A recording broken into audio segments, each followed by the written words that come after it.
Entonces, ¿qué vamos a trabajar hoy? El título, hemos estado hablando de y sí le dio, y es una de esas cosas que normalmente una de esas frases que usamos en las obras o cuando recibimos los informes de control de calidad del concreto. Lo importante en todo esto es entender que tenemos nuevos requisitos que están incluidos en la normatividad. Las normas técnicas han venido, perdón, hay un micrófono abierto. Sí, les recordamos a todos mantener por favor sus micrófonos apagados, al igual que sus cámaras, para que esta sesión sea muy productiva para todos. Muchas gracias.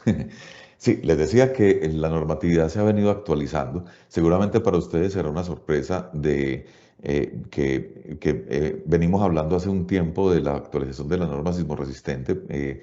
Hemos ido moviéndola año a año debido a diferentes circunstancias. Y parece extraño citar a una conferencia hablando de que hay nuevos requisitos para la calidad del concreto. Siguiente, Diana, por favor. Sin embargo, la normatividad no se ajusta únicamente cuando se actualiza la norma sismorresistente. Y enseguida vamos a ver, en la medida en que hagamos el derrotero del contenido, donde vamos a estar viendo precisamente cuáles son esos cambios normativos, cómo han cambiado los requisitos de muestreo del concreto fresco y por tanto un conjunto de ensayos que son básicos en estado fresco para poder conocer la calidad del concreto y vamos a llegar por lo menos hasta los tipos de curado. ¿Por qué? Porque también hay actualizaciones en las normas de ensayo de los cilindros que deben ser ajustados los procedimientos y que ya son vigentes por la actualización de la norma técnica y por tanto se vuelven obligatorios ante la norma sismorresistente. Así las cosas, en la siguiente diapositiva vamos a ver precisamente aquí podemos evidenciar, mejor dicho, más claramente qué normas se han actualizado. O sea, desde el Comité de Normalización del ICONTEC, el Comité del Concreto, donde participamos varias empresas, universidades y consultores, hemos estado trabajando arduamente en este año y en el anterior, para hacer la actualización de las normas más críticas que son del día a día dentro de la construcción. Básicamente estoy hablando de la norma de muestreo de concreto.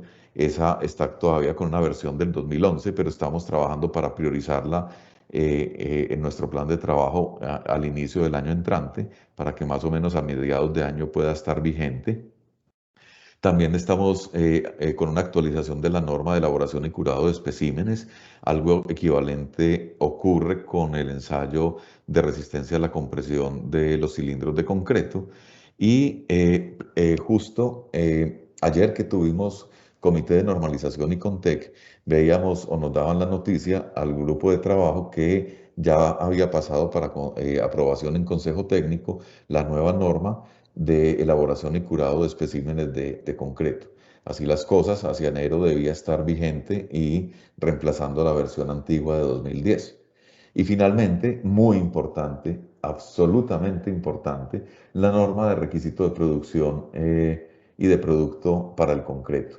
Esto es para todos los concretos que hacemos en obra o en plantas centralizadas de premezclado y también se establecen requisitos. Entonces antes les decíamos que parece extraño que estemos hablando de actualizaciones de normas para hacer los ensayos cuando la norma sismorresistente no la hemos actualizado. Resulta que la norma sismorresistente cita las normas ICONTEC para hacer los procesos de verificación de calidad o para hacer los ensayos. Como es un reglamento técnico y tiene fuerza de ley, todas las normas que están citadas allí se convierten en obligatorias. Y efectivamente, cuando se actualiza la norma ICONTEC, inmediatamente se actualiza también la vigencia y la obligatoriedad y nos debemos todos en el gremio o todos los usuarios de estas normas y procedimientos debemos inmediatamente adaptar los procedimientos y nuestras formas de trabajo en las obras para poder involucrar los cambios que hayan tenido. De ahí la importancia y la relevancia de nuestra conferencia de hoy. Queremos empezar a mostrarles o a contarles algunos de esos cambios y vamos a hacer un trabajo también, creo, interesante. Diana y yo nos hemos esforzado en mostrarles el por qué algunos requisitos. Aunque algunos sean conocidos, otros van a ser nuevos, pero definitivamente Las normas nos dicen cómo hacer las cosas, pero nunca nos cuentan por qué debemos hacer las cosas de cierta manera. Vamos a hacer el esfuerzo de explicar algunas cosas o algunos de los procesos por qué la norma lo pide de esa forma y las implicaciones que tiene. Entonces, si continuamos, por favor, eh, en esa actualización de normas, resulta que la actividad más básica, y yo creo que todos en las obras estamos pendientes de esa situación, es cómo nos da la resistencia a la compresión de los cilindros. Es un criterio de aceptación y rechazo, es un criterio de control de calidad. Y cuando hacemos la compilación de lo que pasa entre la norma sismorresistente y lo que pasa con las actualizaciones de las normas, resulta que cada vez que tomamos cilindros de concreto, empiezan a acumularse una cantidad de requisitos para tener completa la información para una supervisión técnica o para un proceso de investigación de resultados bajos. Recuerden que hace unas sesiones en Hechos en Concreto, pues tuvimos una conferencia también sobre el tema. Los invitamos a que la consulten en la página web que ya está disponible y grabada para entender cómo se hacen esas investigaciones de resultados bajos. Entonces, volviendo al punto, y yo creo que este listado de requisitos de muestreo es precisamente la columna vertebral de nuestra presentación de hoy. Porque en esos requisitos de muestreo ya no es la frase famosa, oiga, ¿usted qué está haciendo? Y alguien llega y toma una muestra, sino que, devolverla por favor, Diana, un poquito, gracias, sino que la toma de un cilindro de concreto debe llevar toda esta información que estamos presentándoles.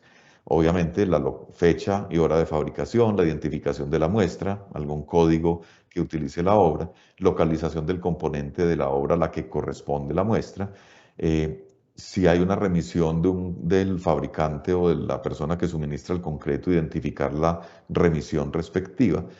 Hay que tomar, ya no es opcional, acompañando el proceso de toma de cilindro, debe acompañar la información por el asentamiento o flujo libre de la muestra, la temperatura del concreto al momento de tomar la muestra, el contenido de aire del concreto y la densidad que tiene el concreto al momento de la descarga.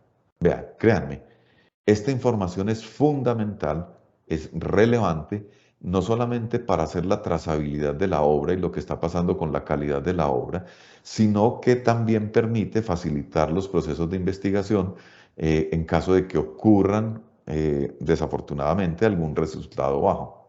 Toda esta información, analizada propiamente por un profesional capacitado y experimentado, permite encontrar más fácilmente explicaciones a los procesos de avance o evolución de las resistencias, descartar problemas de la mezcla o bien permiten acelerar incluso los procesos de desencofrado. Pero eso lo va a exponer más detalladamente Diana, entonces no me voy a detener allí. Ahora,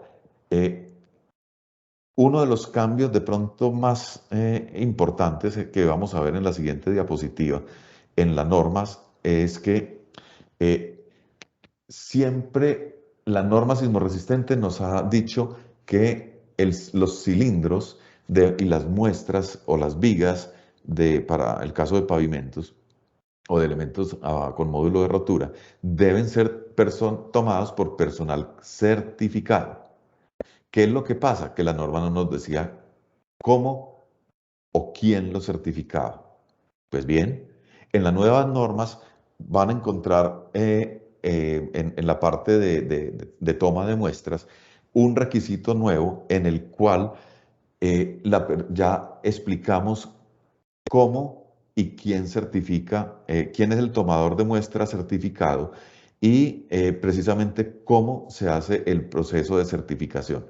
No voy a leer el párrafo, pero básicamente ahí lo tienen en la diapositiva.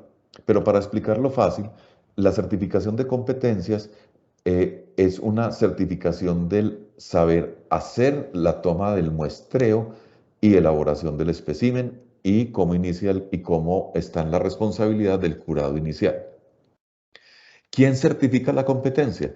Pues para eso tenemos unas instituciones de educación superior, tenemos gremios, asociaciones profesionales, tenemos unas unidades vocacionales de aprendizaje en empresa, que es una figura muy bonita, que permite que las empresas se registren, está en nuestra legislación, se registren en una Secretaría de Educación Municipal, acrediten una serie de requisitos básicos y las mismas empresas pueden propender por la capacitación en competencia de su personal de tal forma de que hagan correctamente la toma de las muestras de cilindros. Y les voy a contar algo.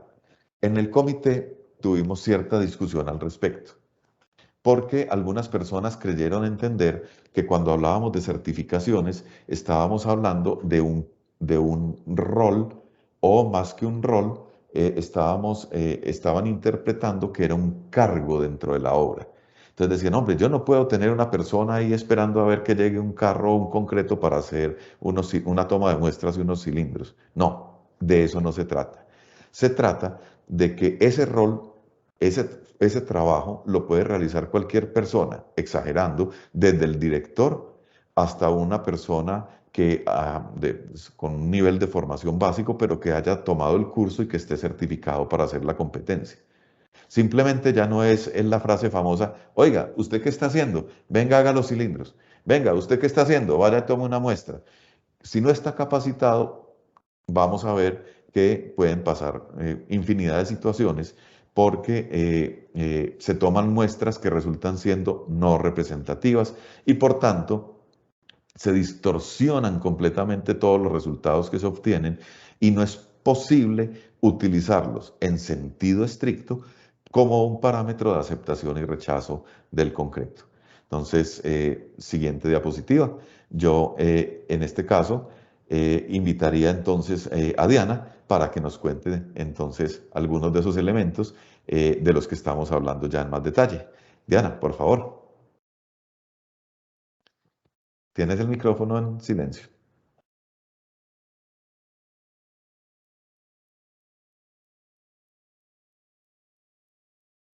Diana, estás en silencio. Ya, ahí sí me escuchan bien, sí. Súper. Fuerte y Listo. claro. El viejo truco. Listo, Juan, muchísimas gracias. Pues haciendo énfasis a lo que mencionaste hace poco, realmente en el desarrollo de esta presentación, pues no pretendemos generar un paso a paso de lo que nos dice la norma, ni mostrar específicamente el procedimiento, pues porque para eso existe la norma y parte de eso son unas documentaciones que vamos a entregar al final para que ustedes también se guíen con respecto a cómo se realiza el procedimiento. Aquí vamos a desarrollar es el por qué se debe realizar ese procedimiento, por qué debemos regirnos bajo procedimientos estándar. Porque si bien es cierto, lo decía Juan, debemos generar una aceptación y rechazo. Y la única manera de generar aceptación y rechazo de una muestra de concreto es rigiéndonos bajo procedimientos estándar. Y lo que buscamos aquí es realizando un muestreo exacto, buscamos es sacar una muestra representativa. ¿Y en qué se va a basar esa muestra representativa? ¿Qué buscamos? Buscamos que esa muestra sea homogénea, ¿sí? Que se integre correctamente todas las materias primas que componen la mezcla de concreto y que no vaya a estar distorsionada con ningún otro material que se involucre. Ejemplo, cuando están realizando el cargue del concreto, por ejemplo, suele quedar un rezago de material que no logra mezclarse. Entonces, si nosotros tomamos la primera muestra, la primera porción que sale de la canal o del mezclador, pues vamos a tener material que no se ha integrado y ya deja de ser una muestra representativa.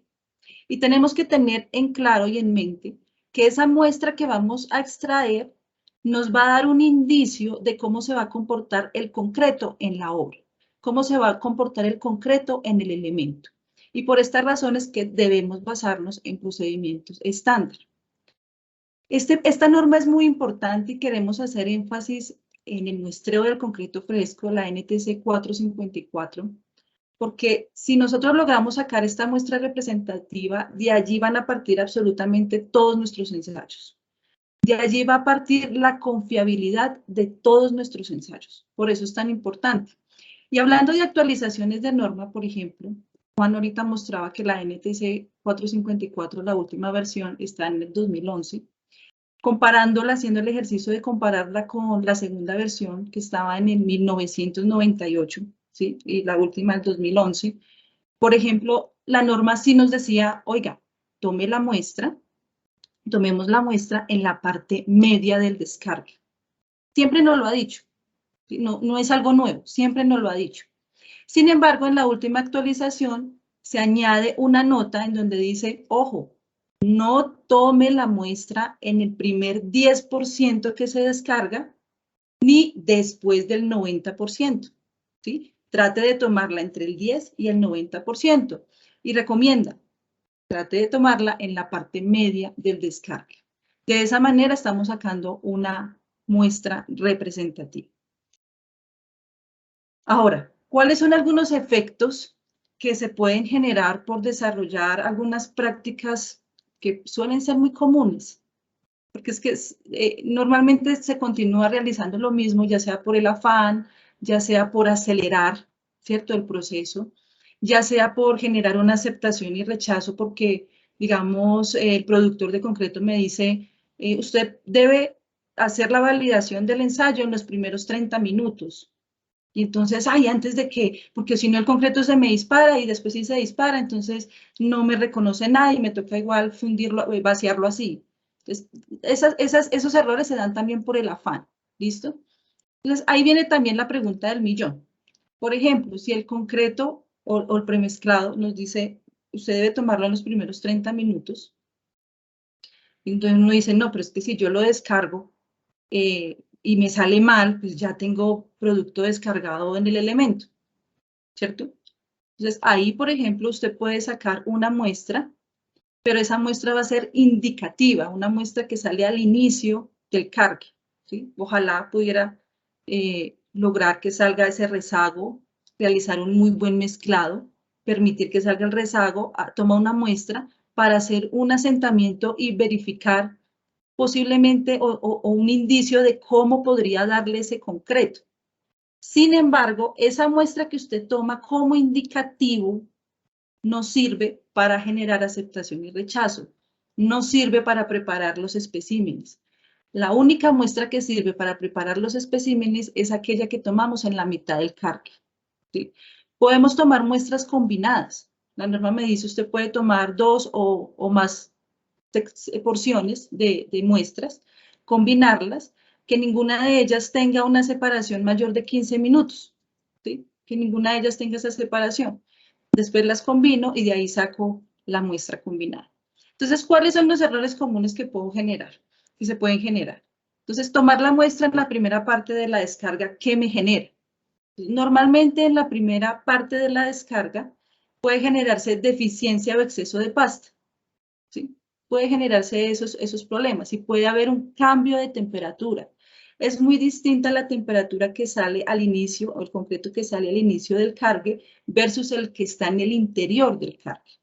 Y el hecho de que existan deficiencias o excesos de pasta me pueden generar problemas de segregación, me pueden generar problemas de contracción en la muestra, ¿sí? Entonces, la idea es que no tomemos de esas porciones. Cuando tomamos en la parte final, por ejemplo, normalmente cuando el mezclador va girando, la pasta se va quedando adherida a las aspas y a la superficie del mezclador, ¿cierto? A la parte interna, a las paredes. Entonces, si nosotros llegamos a tomar una muestra en la parte final, es muy probable que salga con deficiencia de pasta. Y al igual nos puede generar problemas de segregación en la toma de los especímenes. Y no estamos representando el concreto que se está colocando realmente en la obra y en los elementos.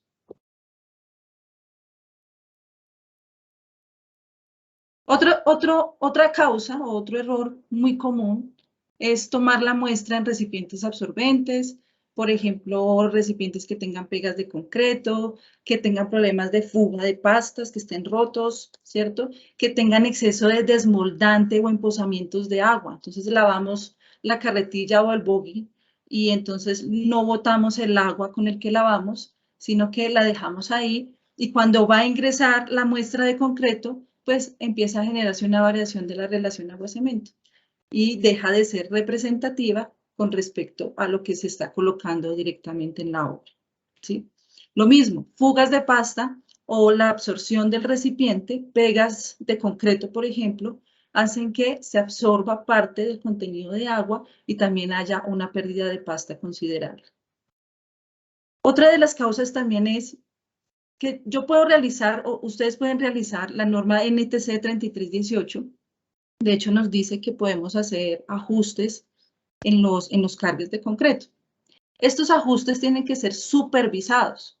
Una persona que conozca del diseño debe realizar los ajustes al diseño o al concreto en el cargue, dependiendo de las características que se quieran lograr, ¿cierto?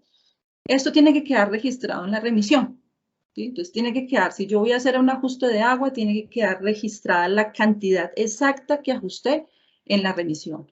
Si realicé ajustes con aditivos, lo mismo, tiene que quedar declarado en la remisión todos estos tipos de ajustes. Pero ¿cuál es la idea? La idea es que la muestra se saque después de realizar todos los ajustes, ¿sí? Y esto también aplica, por ejemplo, en las plantas de producción de concreto. Si van a realizar ajustes después del cargue y usted toma una muestra de concreto, es apenas sale del cargue y resulta que el conductor se va, realiza ajustes o se realizan ajustes adicionales en la obra, pues no va a tener una muestra representativa de lo que realmente se está colocando en la obra. Todas estas causas me van a generar o me van a llevar a un tema y es que distorsiona el valor de la resistencia, ¿sí? Si yo voy a tomar cilindros, todos estos ajustes, todas estas causas, lo que hacen es generarme una resistencia que puede no ser cierta. Así le dé, ¿sí? Así le dé, por eso es el título de la charla. ¿Y si le dio? Sí, sí me dio, pero no es confiable, ¿sí? No es confiable. Y más, por ejemplo, si usted va a desarrollar otros ensayos que suelen desarrollarse, por ejemplo, en concretos que son verificados por desempeño. Por ejemplo, si usted va a medir la conductividad, si usted va a medir la permeabilidad al agua, a ion cloruro, a gases, ahí usted no está tomando una muestra representativa de cómo se está comportando realmente el concreto en la obra. Por eso es tan importante ceñirse a todos los estándares o al procedimiento estándar que nos dice la norma NTC 454. Mezclados insuficientes. Entonces, por ejemplo, común que todos los materiales o empiezan a generarse en yotas o grumos de material que no termina de mezclarse en el concreto. Esto también es una causa común. Entonces, usted está tomando una muestra y le empiezan a salir grumos, ¿sí? Puede ser por falta de mezclado, puede ser por inconvenientes en la secuencia del cargue, ¿sí? Pero todo ese material que no se ha integrado completamente es un material que es ausente en el concreto y pues que me está generando también datos o desviaciones importantes en los resultados de resistencia y en toda la trazabilidad de los ensayos.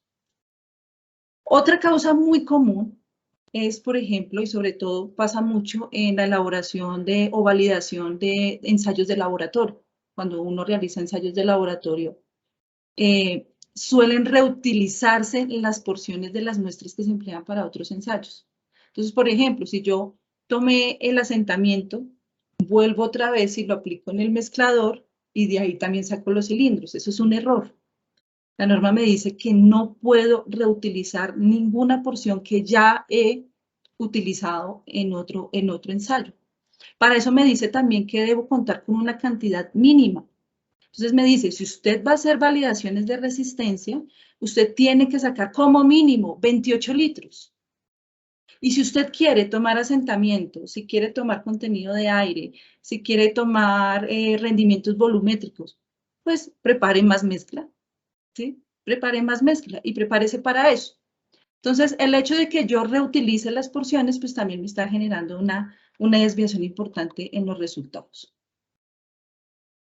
Ahora, el asentamiento o fluidez del concreto. Entonces, basado en la NTC 396, cuando es para concretos convencionales, o fluidez cuando son concretos medidos por expansión, que hablamos de la NTC 5222. ¿Y qué queremos medir en este asentamiento? nosotros queremos medir es la trabajabilidad de la mezcla. Queremos simular cómo esa mezcla se está comportando allá también en el elemento, ¿sí?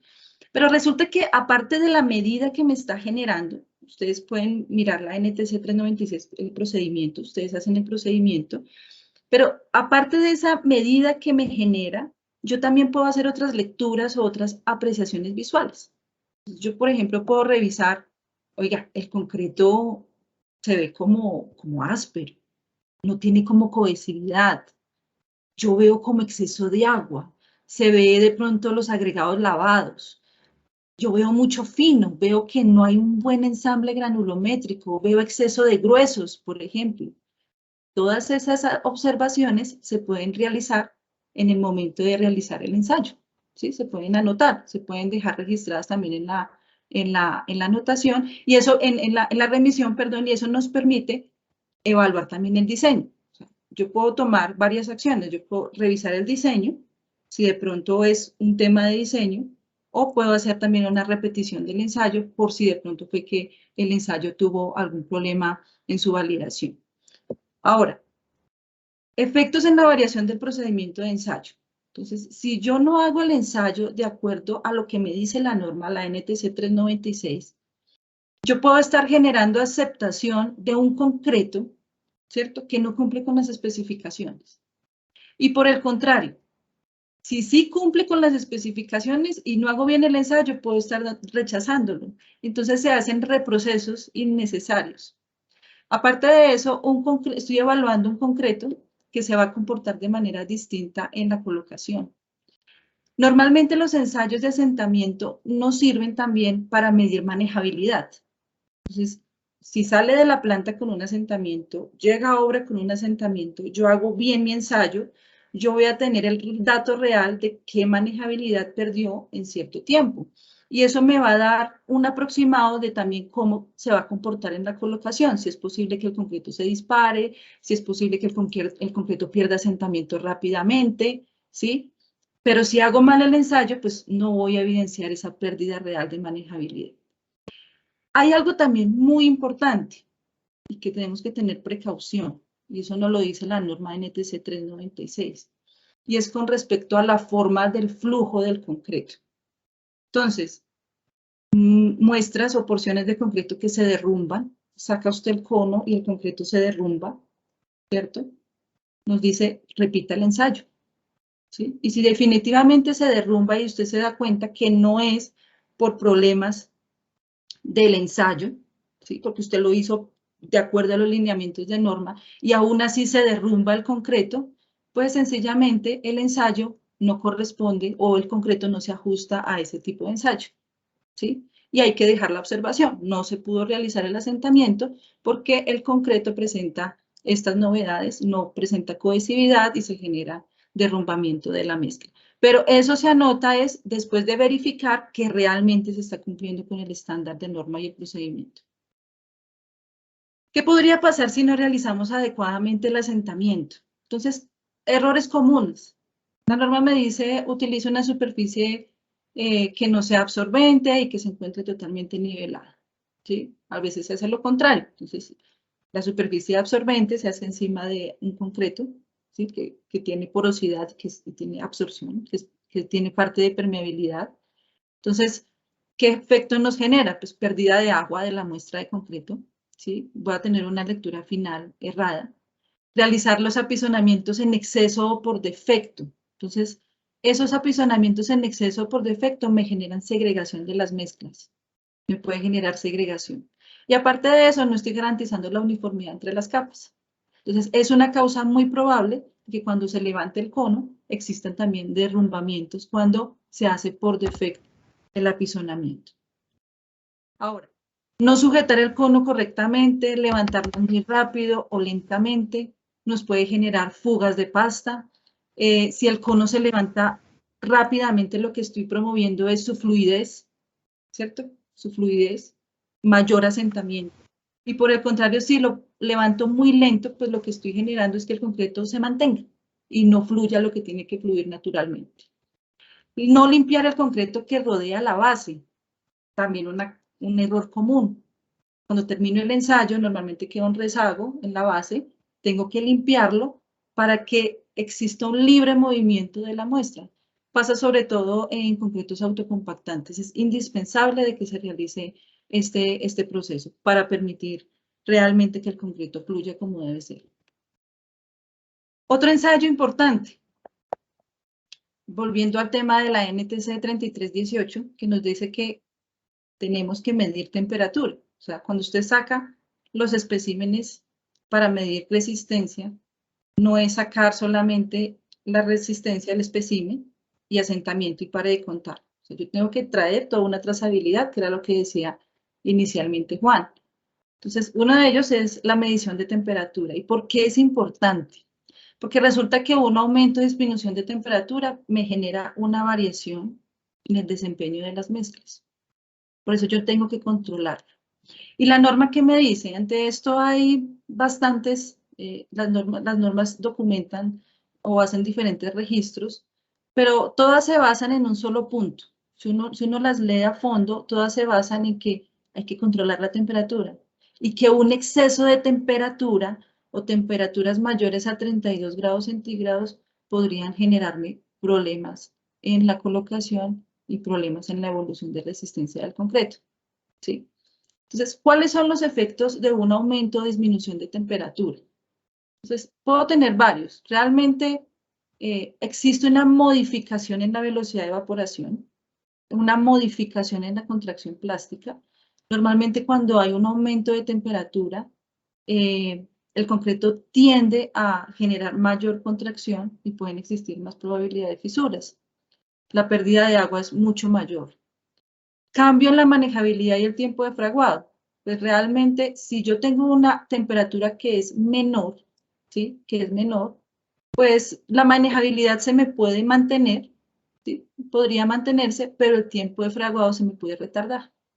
Entonces, oh sorpresa, voy a desencofrar y todavía no ha dado tiempo para desencofrar.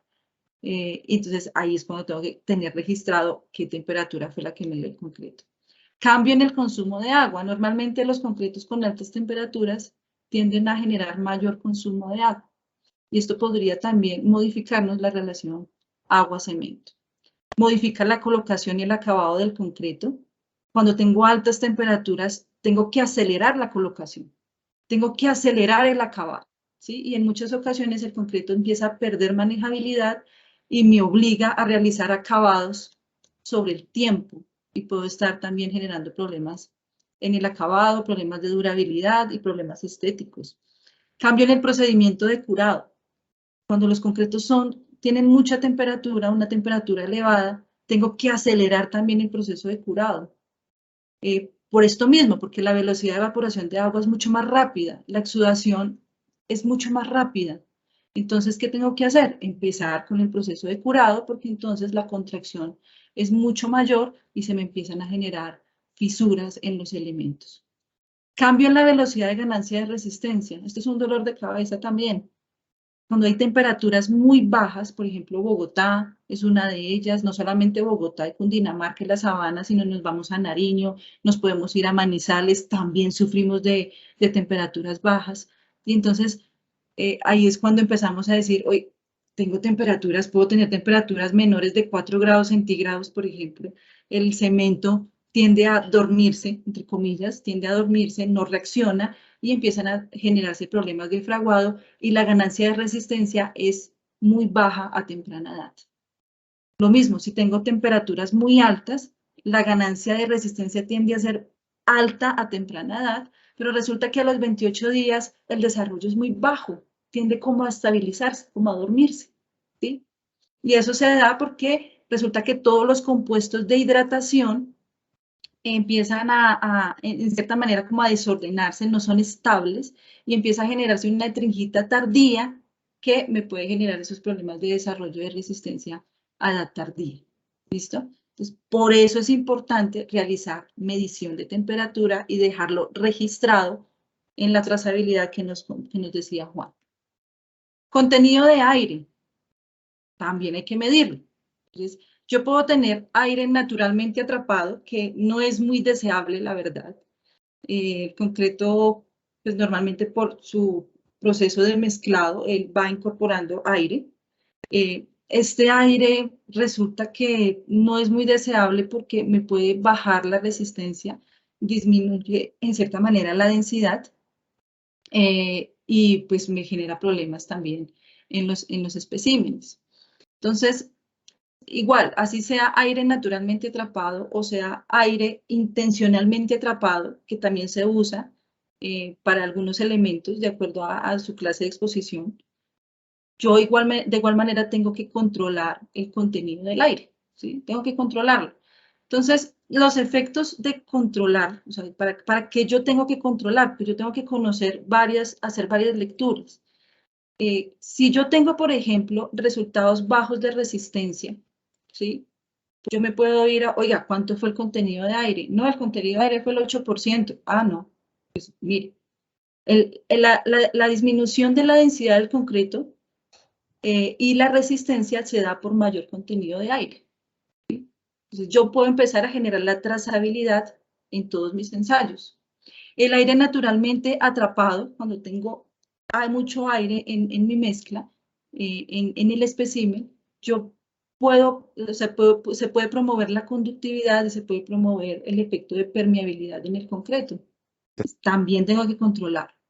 Ahora, en el espécimen se dan una serie de procedimientos para su elaboración con el fin de sacar el aire. Entonces, para eso existe la compactación. ¿Sí? Me habla de 25 pisonamientos, de 10 a 15 golpes, y todo eso tiene un propósito y es sacar el aire. Si yo no hago ese procedimiento, como me dice la norma, lo que voy a hacer es dejar aire incluido. Dejo aire incluido ahí, que queda naturalmente atrapado. Quito sección también al elemento, porque es volumen que ocupa el aire, y en el momento de la resistencia, pues voy a tener resultados bajos. ¿Listo? Una costumbre muy común en la medición de contenido de aire es que muchas veces cuando se hace la medición se toma un volumen del recipiente, de este recipiente se toman volúmenes teóricos, cuando se toman ensayos de densidad, ¿sí?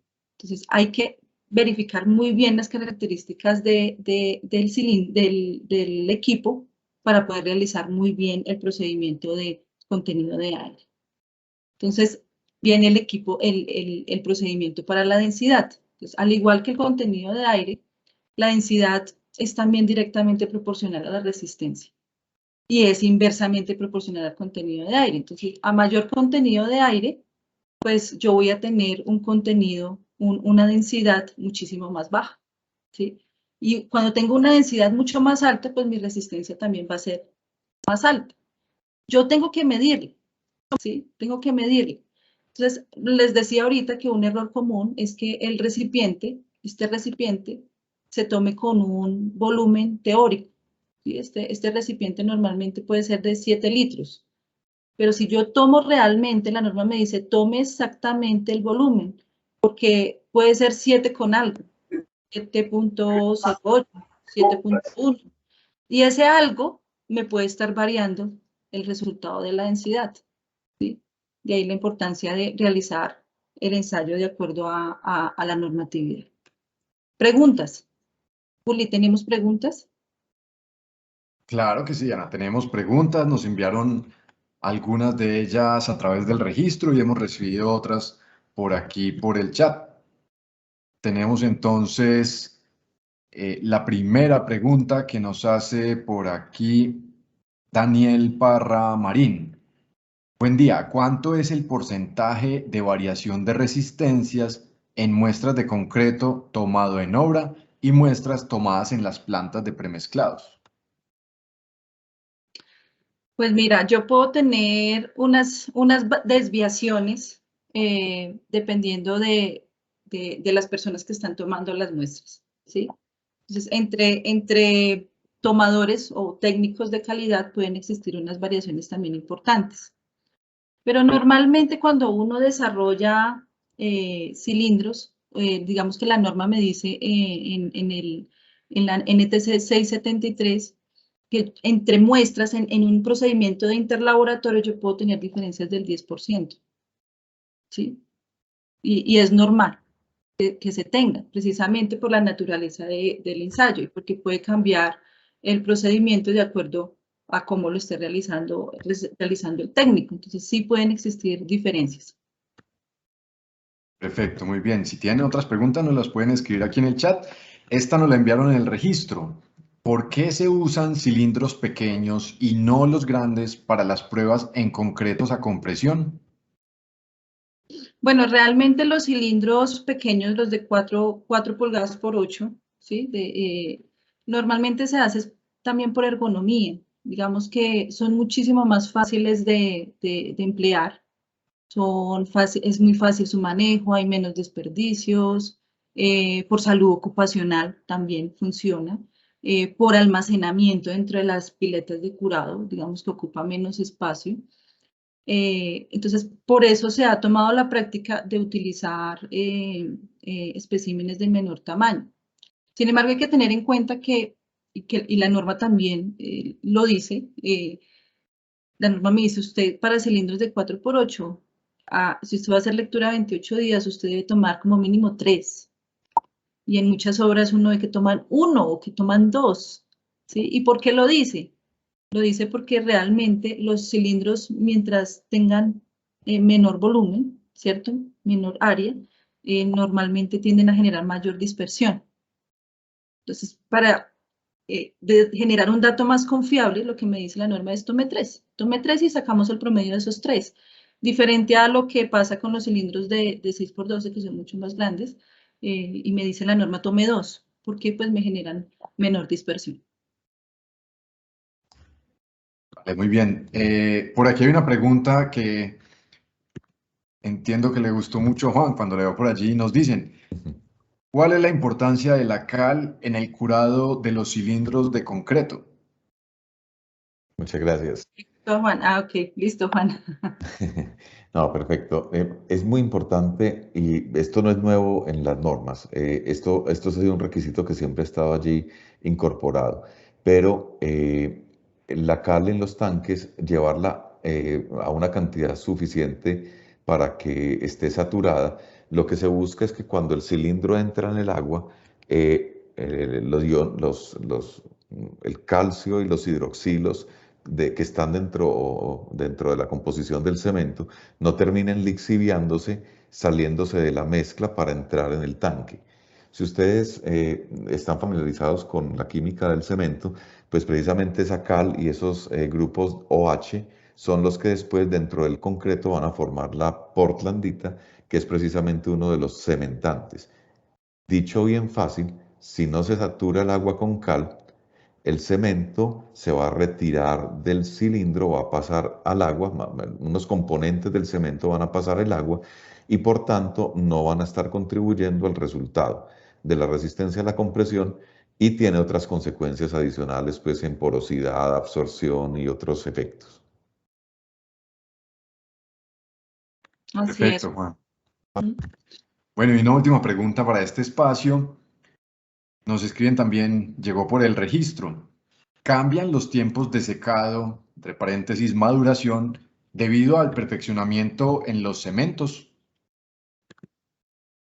Bueno, efectivamente, las tecnologías para producir cemento cada vez se van cambiando. Nosotros tenemos una planta de última tecnología y produce un cemento de alta gama, de un gran desempeño.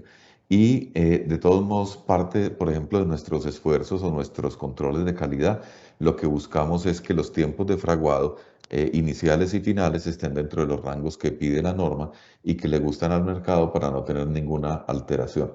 Pero digamos que desde la producción buscamos que las nuevas tecnologías y las mejoras en la producción del cemento no vayan a terminar modificando de manera adversa el funcionamiento del producto y eso hace parte del proceso, como les digo, de formulación del producto.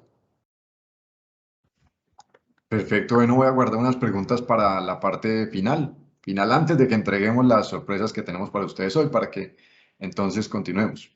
Muchas gracias. Muchas gracias. Listo. Adelante, Diana. Vale, gracias. Entonces, pasemos a la parte más no digo más importante porque todo es muy importante, pero es una parte muy neurálgica de los ensayos y es la elaboración de los especímenes para medir la resistencia del concreto.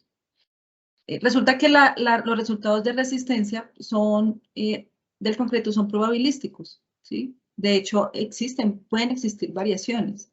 Y de hecho, la NTC 673 también los tiene en cuenta. Él ya me habla de un sesgo, ¿cierto? Nos habla de un sesgo, precisión entre ensayos, precisión en interlaboratorios. Entonces, esto hace parte de un análisis probabilístico. Ahora, mientras yo me ajuste a los estándares, al procedimiento que me da la NTC 550, resulta que las desviaciones que se generen, pues van a ser menores. Yo voy a tener menor desviación y puedo ajustar de manera idónea todo mi análisis estadístico, ¿sí? Entonces, los resultados de resistencia bajos que se hacen por mal muestreo, porque no se elaboró bien la muestra, no se curó, se transportó mal, genera reprocesos innecesarios, ¿sí? Genera costos en las obras, demoras injustificadas, entonces la columna no nos dio.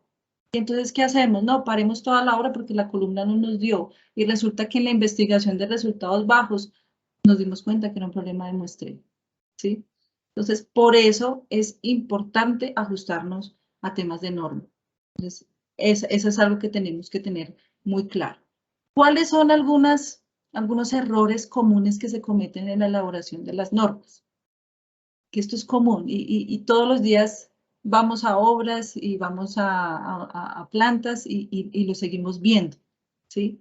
Y resulta que como posiblemente la persona que hace el ensayo lo vio en otro lado, pues lo sigue replicando, ¿sí? Se convierte en una réplica en todas las obras. Entonces, la idea es que no lo hagamos.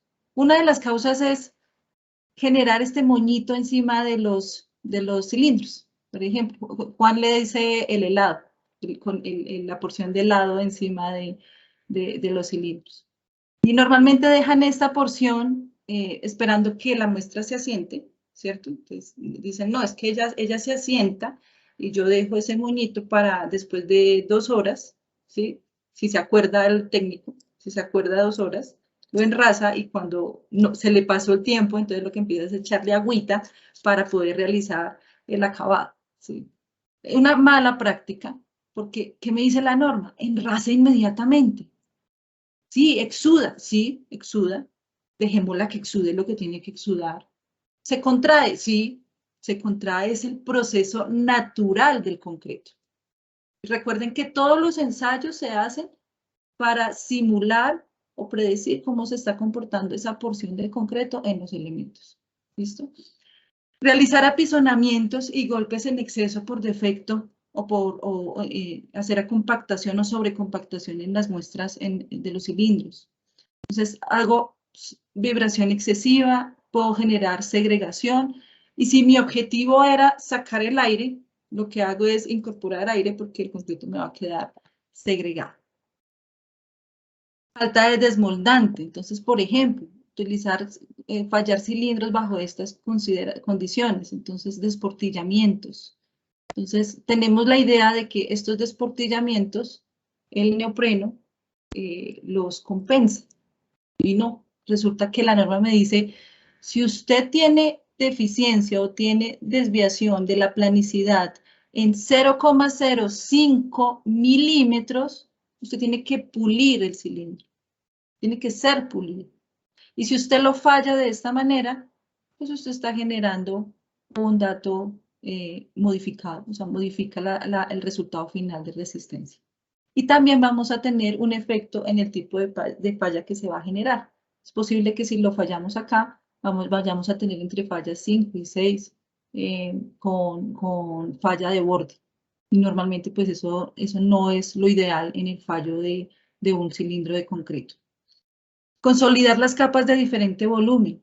Entonces lo que estoy generando es que el concreto o toda la porción de concreto no me está quedando uniforme, ¿sí? No me está quedando uniforme y aparte de eso también un error común es no garantizar la perpendicularidad.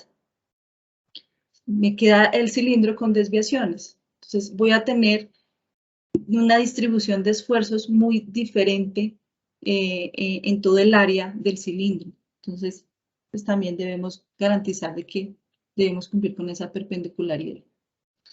Ahora, el curado, pasando por último al curado.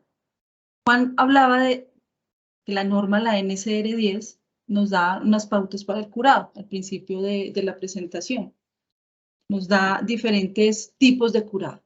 Entonces, la NCR10 me habla de un curado en laboratorio o estándar, ¿sí? Pero también me habla de un curado en obra. Y muchas veces suele confundirse estos dos términos, porque el curado en obra es aquel donde yo cojo la muestra de cilindro bajo las mismas condiciones de exposición que se encuentra el elemento, bajo el mismo curado que se encuentra el elemento, ¿sí? Y yo lo que hago con este tipo de ensayo es evaluar la calidad del curado que se tiene en obra.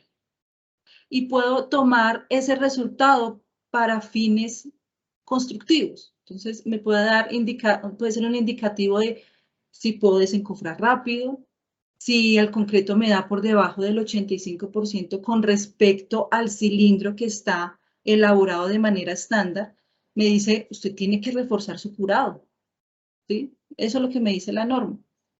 El curado en obra, o sea, si usted saca cilindros y los cura en obra con su elemento, ¿sí? Bajo la misma exposición, no me reemplaza que usted saque cilindros aparte bajo condiciones estándar. ¿Por qué?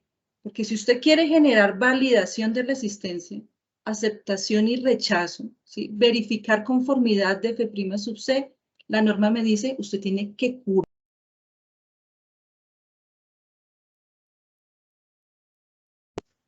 Diana, disculpa, se te apagó, se te puso en silencio el micrófono. Alguien de pronto silenció, por error. ¿Hasta dónde me escucharon? ¿Ya me escuchas, Juan? Sí, Sí, ya te ya tienes escuchaba. audio nuevo.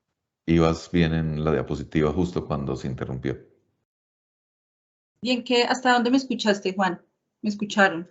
Sí, estabas explicando los tipos de curado y de que ya se compone de dos tipos de curado.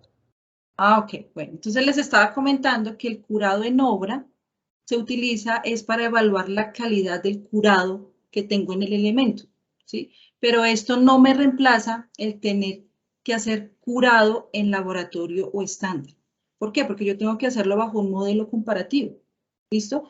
Entonces, si yo quiero verificar conformidad de F' sub C, que la resistencia sí me está dando, la norma me dice, usted tiene que verificar bajo curado en laboratorio o estándar, ¿sí?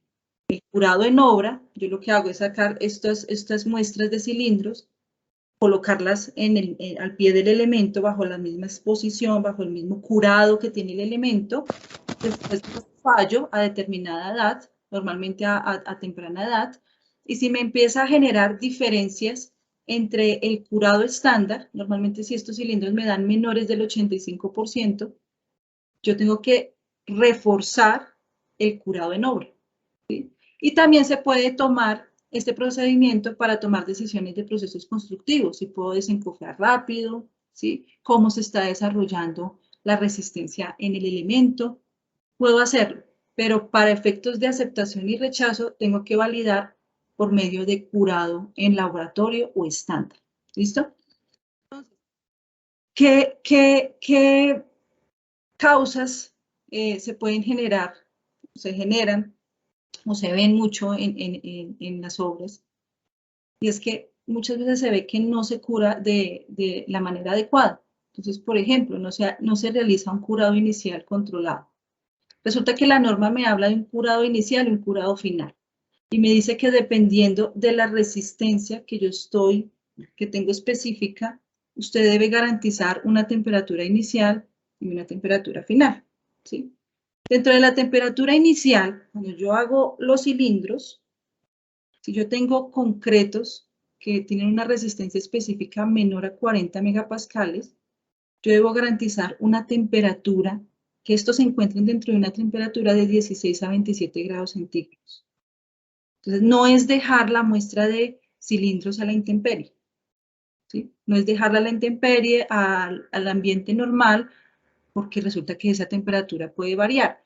Y el propósito fundamental del curado se debe basar en preservar la humedad de los especímenes, ¿sí? Entonces, tenemos que realizar o garantizar que este curado inicial se está desarrollando. Si tengo 40 megapascales como resistencia específica, la norma me dice, usted tiene que garantizar entre 20 a 26 grados centígrados en curado inicial. ¿Cómo lo hace? Protegiendo las muestras, puede protegerlas con un plástico, puede protegerlas bajo techo, ¿sí?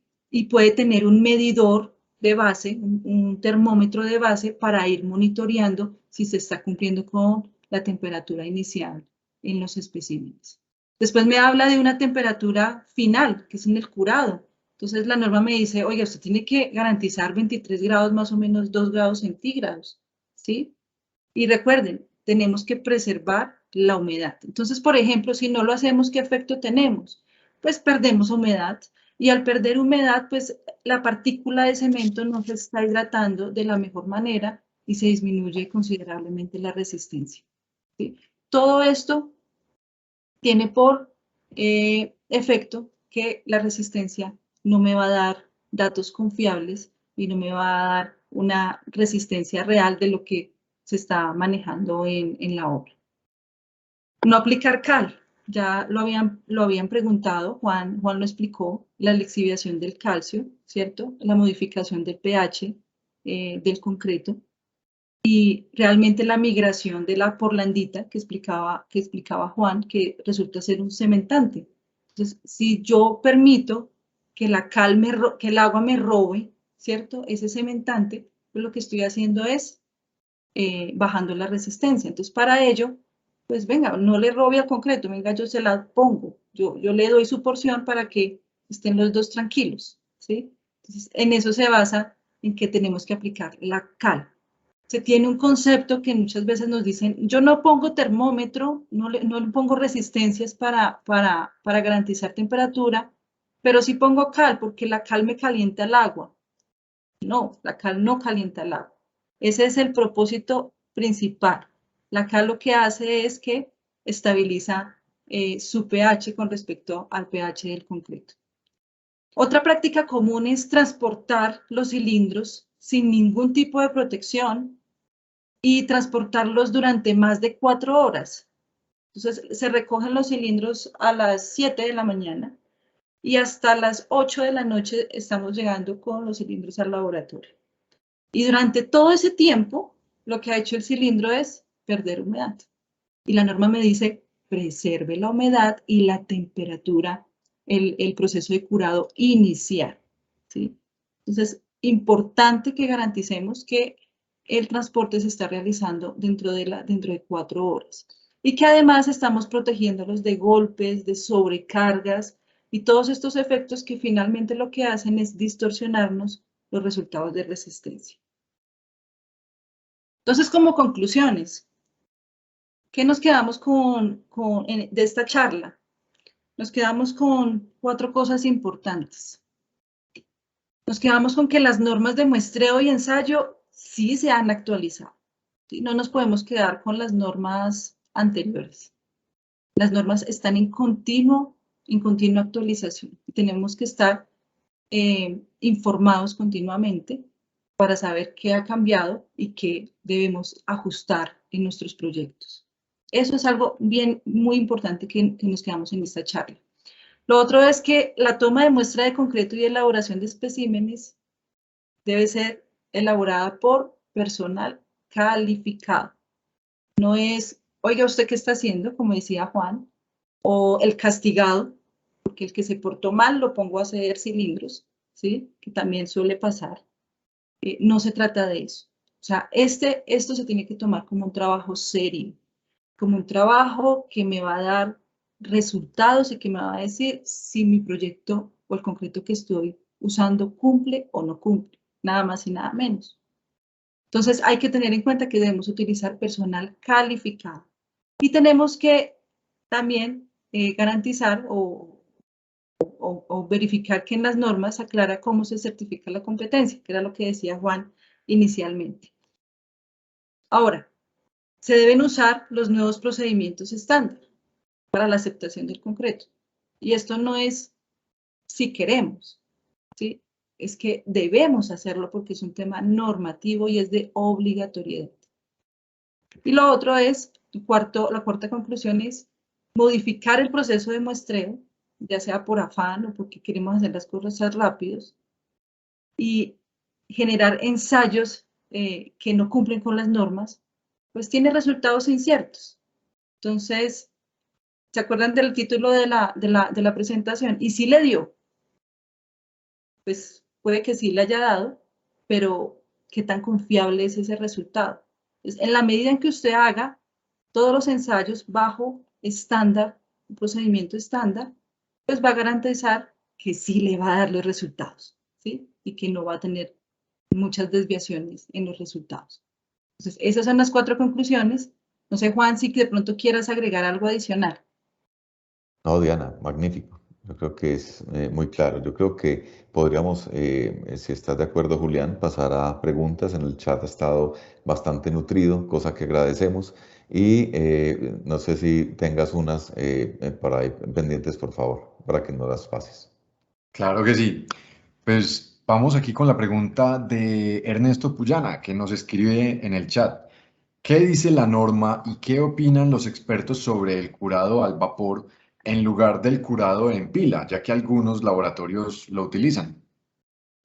Vale, la nueva norma de ensayo, que no la desarrollamos en detalle en nuestra conferencia, lo que nos dice es que se puede hacer el curado en pila, desde que se conserven obviamente los rangos de temperatura y la saturación de la cal, como entre otros requisitos, pero digamos que no es al vapor propiamente dicho, sino a una atmósfera saturada o a una humedad relativa al 100% y dentro de los rangos de temperatura también de 23 grados centígrados más o menos 2.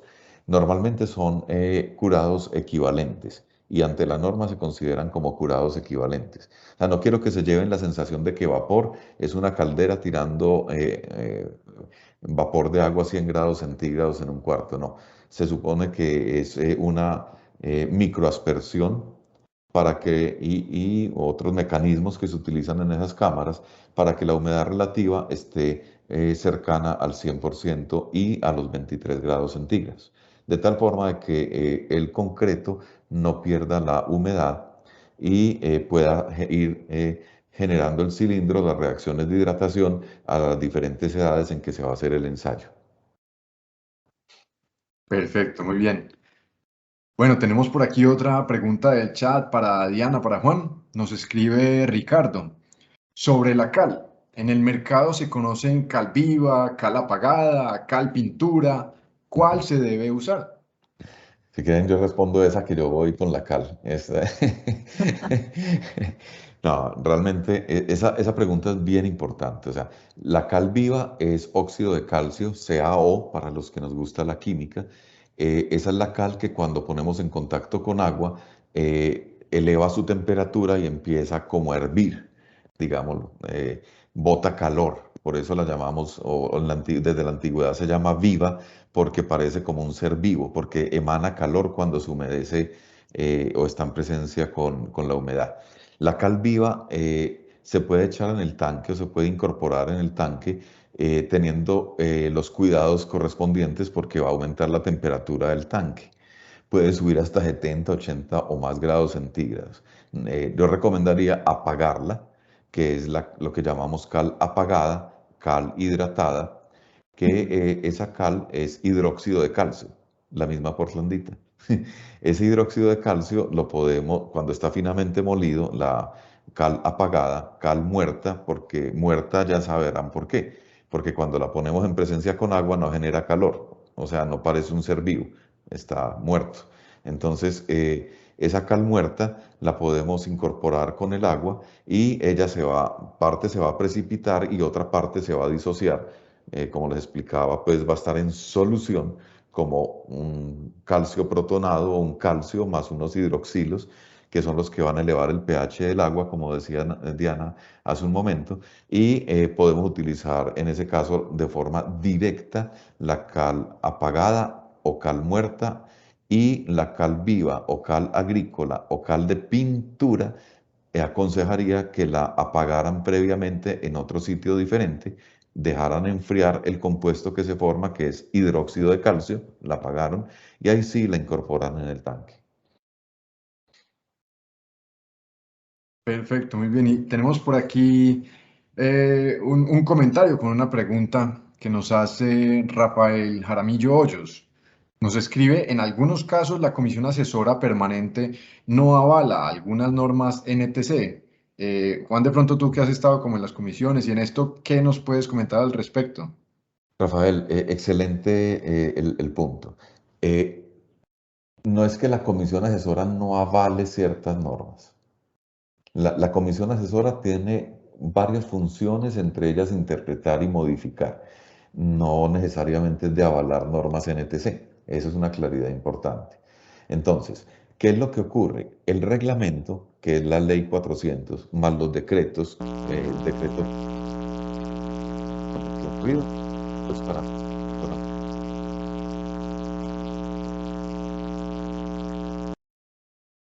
muchas gracias. Entonces, la ley 400 no enuncia ninguna norma técnica en particular, pero el reglamento, que son los decretos, lo que llamamos la norma sismorresistente, la NSR 10, son un conjunto sucesivo de decretos, el decreto 33 del 2010, el 34 del 11, y bueno, en fin, otros.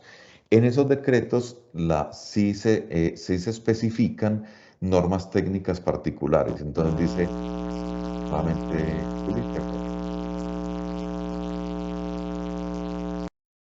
gracias.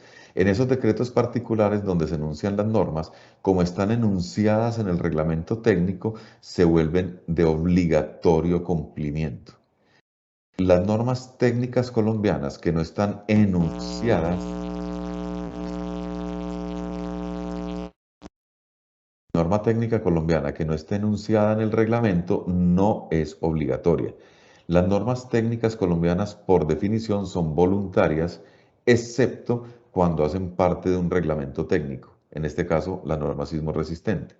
Y también hay que aclarar que no solamente tiene que ser una ley o un decreto. Si una norma técnica se menciona en un contrato, el contrato es ley entre las partes y entonces se vuelve obligatoria para ese contrato. Espero haberlo dicho de la forma más clara posible. Esto parece derecho para ingenieros. Sí. Así es, pues yo creo que da muy buena luz sobre el comentario y la pregunta que nos hace Rafael en el chat. Y bueno, yo creo que podemos proceder con la parte de nuestras herramientas digitales que tenemos para todos los asistentes esta noche. Perfecto. Voy a ir respondiendo algunas preguntas que nos han compartido mientras presenta Diana y Julián las herramientas. Listo. Bueno, como les dijo Juli al principio, pues hemos preparado desde el equipo de soporte técnico algunas herramientas digitales que esperamos que sean de su utilidad. Entonces, una de ellas es la calculadora de materiales para construcción más completa del mercado. ¿Y por qué podemos decir que es más completa? Realmente nos tomamos el trabajo, aquí ustedes la pueden encontrar en la página principal de Alión. Juli, ¿están viendo mi pantalla? Sí. Sí, la estamos viendo y ya también les compartí el enlace a todos por el chat. Entonces ustedes ingresan a nuestra página principal, que es www.alion.com.co, y pueden encontrarla en varias partes. Pueden encontrarla aquí al inicio, donde dice calculadora, pueden encontrarla en esta parte, aquí, ingresar aquí en la parte principal, o pueden también en la parte de abajo, también aparece otro link. Entonces pueden ingresar a cualquiera de estos, ahí los envía directamente al link. Les comentaba que pues, nos tomamos el trabajo de realizar verificación de varias fuentes de agregados en el país para poder sacar esta calculadora, porque recuerden que los diseños de mezcla pueden cambiar dependiendo de los materiales que tengamos en las zonas, ¿cierto? Y las características de los materiales. Entonces, esta calculadora, si ustedes ingresan acá, va a salir tres aspectos o tres métodos en que podemos obtener diseños. Entonces, podemos obtener diseños para concretos, podemos obtener diseños para morteros de nivelación. Nivelación, aquí hablamos ya sea pisos, pega, nivelación de muros, ¿sí? Y pega de mampostería, perdón. Entonces, voy a hacer un ejemplo. Ingresamos a concreto, ¿sí? En concreto nos aparece varios tipos de elementos que podemos construir. Entonces, aparece andenes, pilotes cuadrados, columna circular, columna cuadrada, losa de contrapiso, losa de entrepiso, pilones o pilares, vigas, por ejemplo. Entonces, voy a ingresar aquí a losa de contrapiso, por ejemplo. Entonces ingresamos a losa de contrapiso, digitamos las dimensiones que queremos de esa losa. Entonces yo voy a digitar que voy a tener una losa de largo de 5 metros y de un ancho de 4, ¿sí? Algo. Y un espesor, entonces voy a tener un espesor de 10 centímetros, entonces de 0.1 metros. ¿Listo? De 0.1 metros. Entonces, de siguiente. Regresar la calculadora. Espera un momento que algo me pasó acá. Volvemos acá. Concreto, columna, losa entre contrapiso. Es que le di inicio. Entonces aquí coloquemos 6, coloquemos 4 y coloquemos 0.1 y le damos siguiente. Entonces, lo que me va a preguntar es, ¿qué resistencia necesita? Esta calculadora está desarrollada para 2 resistencias. Si se quieren resistencias mayores a 4000 PSI, pues sí es importante que nos contacten desde al área de soporte técnico para que les ayudemos a validar el diseño, a verificar el diseño. Pero estas 2 resistencias son las que damos en la calculadora. Entonces, por ejemplo, 3000 PSI. ¿Y cuál es la fuente de agregados? Lo que les decía, nos tomamos el trabajo de verificar, digamos, unas fuentes importantes. Esta calculadora va a continuar alimentándose con nuevas fuentes. Pero, por ejemplo, si usted está ubicado en Saldaña, por ejemplo, está ubicado en el Tolima y Huila, se acostumbra a utilizar agregados de Saldaña. Entonces, le doy siguiente. Y me va a aparecer los resultados del material por peso seco, ¿sí? En este lado izquierdo, me va a aparecer tipo de elemento, losa de contrapiso, el volumen que necesito, 2,4 metros cúbicos, la resistencia que seleccioné, el cemento a Lyon, uso general de 50 kilogramos, cuántos sacos se necesitan, la cantidad de agua que necesito, la cantidad de arena y la cantidad de grava, ¿sí? Esta calculadora está diseñada solamente para uso general, cemento uso general. Si usted está utilizando cemento de alta resistencia temprana, pues seguramente la resistencia que va a obtener va a ser un poco mayor. ¿Listo? Y aquí al lado, en el gremio de la construcción, emplean mucho el tema de las proporciones por volumen, ¿sí? Entonces las proporciones por volumen se generan aquí al lado, aquí en la parte derecha. Y algo interesante aquí es que estas proporciones por volumen no necesita realizar corrección de humedad. ¿Sí? No haga corrección de humedad porque le estamos dando la proporción por volumen y no por peso. Si le estuviéramos dando la proporción por peso, sí necesitaría realizar corrección de humedad de los materiales. Pero en este caso, lo que recomendamos es cuidar bastante el contenido de agua, ¿sí? Para que no se le vaya a ir muy fluida la mezcla. ¿Vale? Yo quisiera complementar o agregar que esta calculadora fue desarrollada con un trabajo que hicimos con el laboratorio de concreto de Procenco, de donde se fundamenta todas las formulaciones que estamos presentando. No obstante, siempre es importantísimo aclarar que para resultados más precisos y con más confiabilidad, pueden hacerse las verificaciones con estos agregados en dicho laboratorio o bien pueden hacerlas en un laboratorio independiente para que estemos todos tranquilos y deben considerarse más como orientativas, confiables pero orientativas. Así es, Juan, de ahí allá iba, porque en la calculadora pues damos esa aclaración y es que sí es importante que el responsable de la ejecución del proyecto verifique y ajuste el desempeño de las mezclas de acuerdo a la fuente que tenga, ¿cierto? Porque las fuentes también pueden cambiar. Si bien es cierto, realizamos ensayos de laboratorio de diferentes fuentes, digamos que las características de los agregados podrían cambiar también en el tiempo.